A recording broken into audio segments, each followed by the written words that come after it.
To learn the Babylonian way of living, Daniel and his friends were provided with the finest food and drink from the king's table. Daniel and his friends quickly realized that they had a problem. They knew that the food from the king's table would not have been prepared according to Mosaic law, and would probably include food which had been offered to Babylonian idols. Daniel was a long way from home and family. He was on his own in a foreign country and a different culture. It would have been easy for him to adapt to the situation and compromise.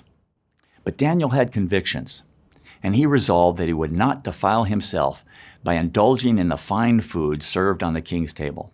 But rather than just refusing the king's food, Daniel asked permission to be excused from the royal diet.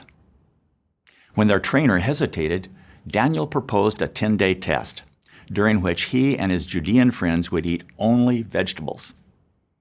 At the end of the 10 days, the 4 young men were healthier than their colleagues who had dined on the food from the king's table. God had blessed Daniel and his friends for their faith and obedience.